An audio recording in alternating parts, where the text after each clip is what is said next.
जी, पूरे 24,500। वाह मेरी बहन, नजर उतार लेना अपनी, कहीं तुम्हें मेरी नजर ना लग जाए। मुझे ये बताओ कि मेरे मियाँ के साथ तुम्हारी क्या बात हुई है? अब कुछ कहा उन्होंने आपको? पहले मालिक मकान हमसे 15,000 रुपए किराया लेता था और ये 30,000 रुपए का किराया कर दिया। जब एहसान की जरूरत नहीं थी तो एहसान किए जा रहा था हम पर, और अब हमारा दुश्मन बन गया। वाह शाकिर अजीम, मेरी एक बात कान खोलकर सुन लो तुम। नफीसा ने तो तुम्हारा लिहाज किया है, लेकिन अगर तुम्हारी बेइज्जती करने का मौका मुझे मिला ना तो पूरा मोहल्ला देखेगा, मैं बता रही हूँ। दोनों मोबाइल्स के अंदर एक ही कंपनी का सिम कार्ड लगवा दिया है और पैकेज भी करवा दिया।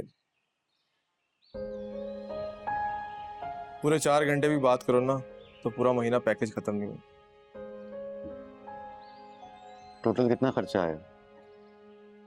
क्यों? हिसाब तो रखना पड़ेगा ना, वापस भी तो लौटाने हैं।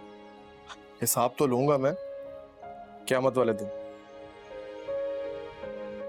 यार एक दोस्त से कैसा हिसाब, मेरी तरफ से गिफ्ट है और हिसाब रखने की कोई जरूरत नहीं।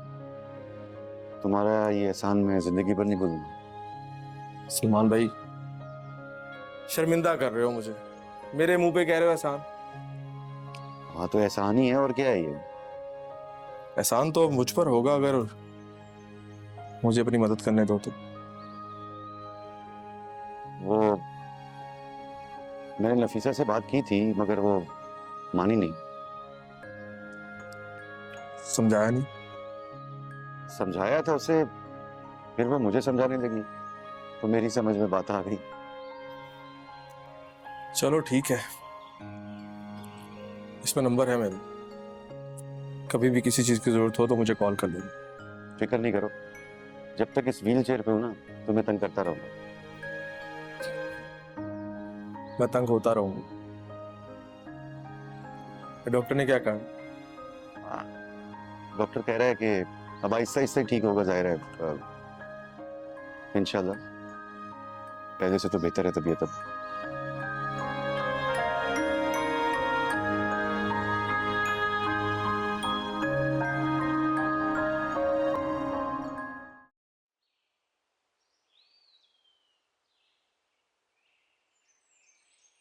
अस्सलामुअलैकुम। वालेकुम अस्सलाम। जी, पूरे 24,500। वाह मेरी बहन, नजर उतार लेना अपनी, कहीं तुम्हें मेरी नजर ना लग जाए। जो हमारे मोहसिन होते हैं ना, उनकी नजर हमें कभी भी नहीं लगती। अच्छा सुनो, ये कैश अपने पास रखो, इसे तुम घर ले जाना।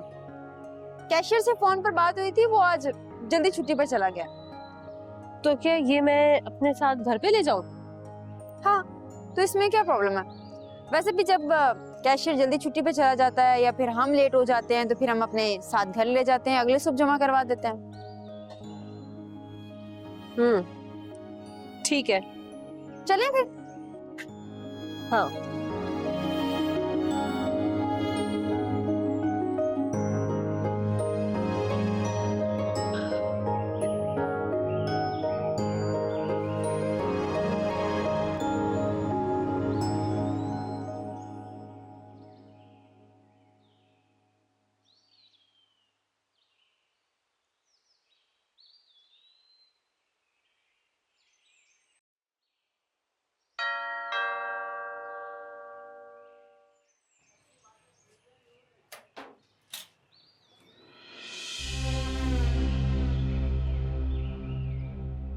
तमन्ना भाभी हैं?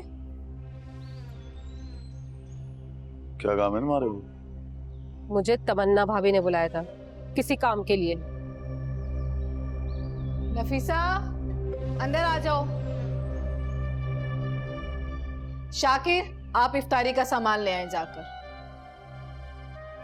अच्छा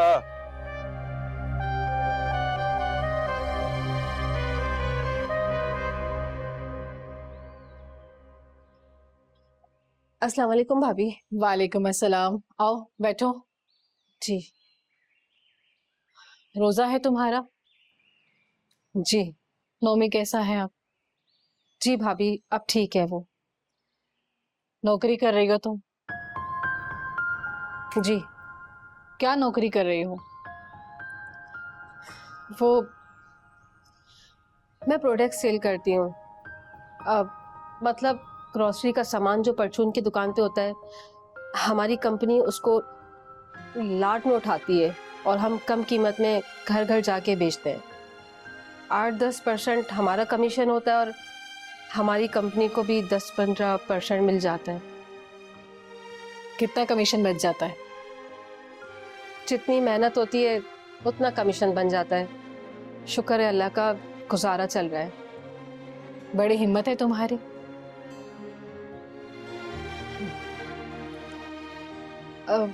आपने कोई बात करनी थी मुझसे? मुझे ये बताओ कि मेरे मियाँ के साथ तुम्हारी क्या बात हुई है? अब कुछ कहा उन्होंने आपको?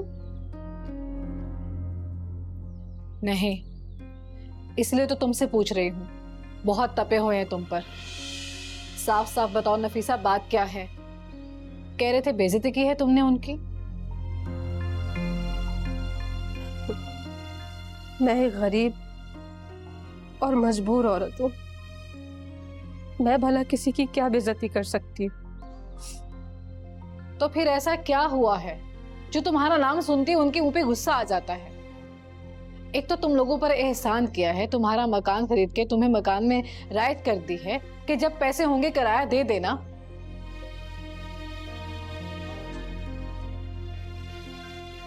जब किसी मजबूर इंसान की खुददारी पे बात आती है ना भाभी, तो वो ये नहीं देखता कि सामने वाला कितनी कंपनियों का मालिक है।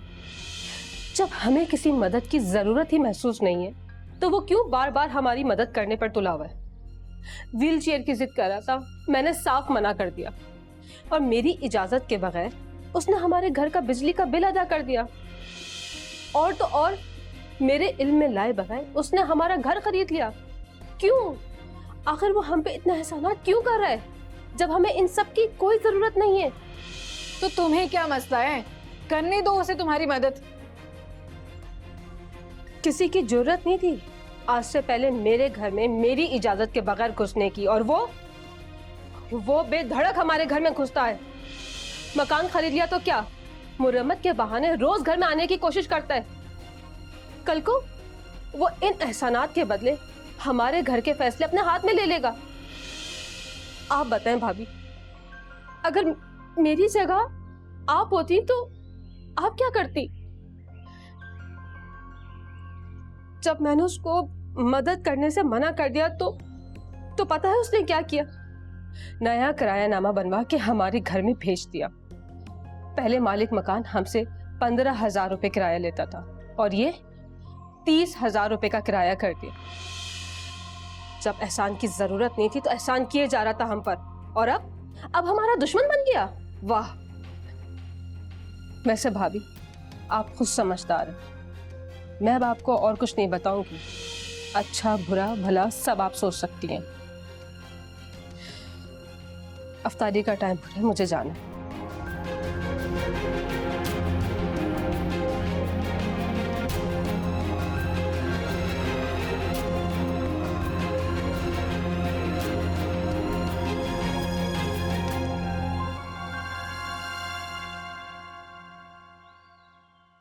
कितना टाइम लगेगा रोजा खुलने में?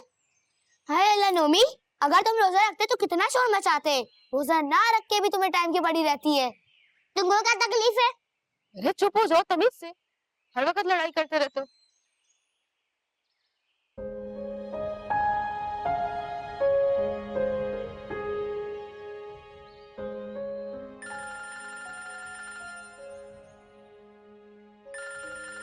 ये किसका मोबाइल बज रहा है?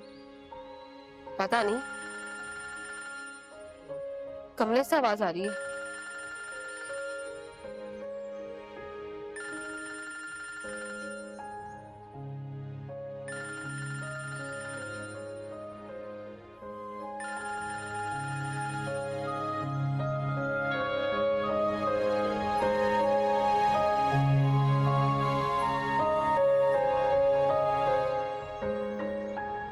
अब्बास नहीं है ना?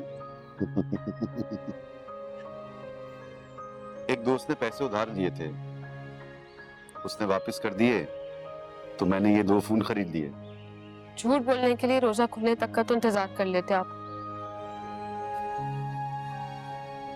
तुम कैसे पकड़ देती हो मेरे सच और झूठ को? 13 साल हो गए मुझे आपके सच और झूठ का पीछा करते करते। मगर राब्ते में रहने के लिए फोन का होना बहुत जरूरी था नफीसा। तो थोड़ा इंतजार कर लेते, आ रहे हैं ना घर में पैसे।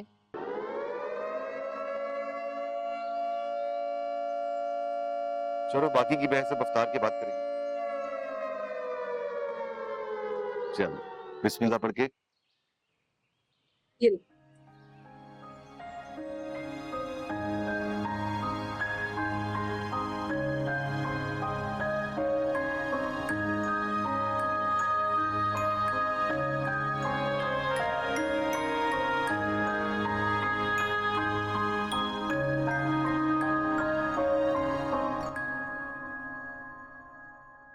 रायान, खाना तो खा लो। रायान, खाना खाओ, ये खा लो। अगर तुम्हें खाना नहीं खाना तो दफा हो जाओ यहां से। होश में तो हो, तमन्ना बेगम? हाँ, मैं पूरे होश में हूं, और जिसके होश ठिकाने पर नहीं है ना, उसके होश ठिकाने लगाने के मूड में हूं मैं। क्या बकवास कर रही हो? मेरी पूरी डिटेल में बात हुई है नफीसा के साथ, और मैं दिल से चाहती थी कि वो गलत साबित हो और मैं तुम्हारी बेइज्जती का उससे बदला लूं, लेकिन नहीं। मैं अपनी सोच को लेकर शर्मिंदा होकर रह गई जब उसने तुम्हारी नीयत का खोट निकालकर मेरे सामने रखा। शाकिर अजीम, मेरी एक बात कान खोलकर सुन लो तुम। नफीसा ने तो तुम्हारा लिहाज किया है, लेकिन अगर तुम्हारी बेइज्जती करने का मौका मुझे मिला ना, तो पूरा मोहल्ला देखेगा, मैं बता रही हूं।